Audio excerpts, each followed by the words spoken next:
Warangal Intezargunj police station పరిధిలో గత కొన్ని రోజులుగా ద్విచక్ర వాహనాల దొంగతనాలకు పాల్పడుతున్న నిందితులను అరెస్టు చేసి వారి నుండి కొంత నగదు, వాహనాలను స్వాధీనం చేసుకున్నామని వరంగల్ ఏసీపీ నందిరాం నాయక్ తెలిపారు. ఈ కార్యక్రమంలో సిఐ శివకుమార్, ఎస్ఐ వెంకన్న తదితరులు పాల్గొన్నారు. ఈ ఛానల్ను సబ్స్క్రైబ్ చేయండి, లైక్ చేయండి. లాస్ట్ 3-4 మంత్స్ నుండి మన ఇంతజార్గంజ్, మట్టవాడ, మిల్స్ కాలనీ, మా వరంగల్ డివిజన్ పరిధిలో చాలా 2 వీలర్స్ థెఫ్ట్ అవుతున్నాయి. చాలా కేసెస్ నమోదు అవుతున్నాయి.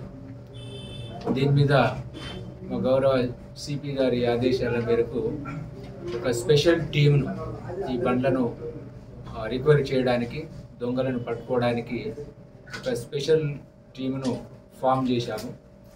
దానికి మా crime SI and law and order SI Venkanna, తర్వాత head constable Ravinder Reddy, Shivakumar and Upender ఆధ్వర్యంలో మా లోకల్ సిఐ శివకుమార్ పర్యవేక్షణలో ఈ యొక్క స్పెషల్ టీంని ఫామ్ చేసి ఈ దొంగల గురించి సెర్చ్ చేస్తుండగా ఈరోజు ఉదయం వరంగల్ పోస్ట్ ఆఫీస్ దగ్గర మా టీం వాహనాలు తనిఖీ చేస్తుండగా మా పోలీస్ వారిని చూసి ఎదురుగా వస్తున్నటువంటి వ్యక్తులు ఒకే బండిపై 3 వస్తున్నారు, 3 బండ్లపై వస్తున్నారు. పోలీస్ పార్టీని చూసి మరి పరిగెత్తే ప్రయత్నం చేస్తూ ఉంటే మా పోలీస్ సిబ్బంది వారిని వెంబడించి పట్టుకోవడం జరిగింది.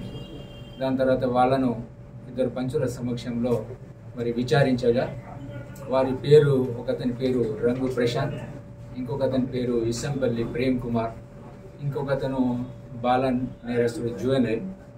సో వీరు 3 కూడా గత 3 నెలల నుంచి మరి దాదాపు 8 బండ్లను మరి దొంగతనం చేయడం జరిగింది.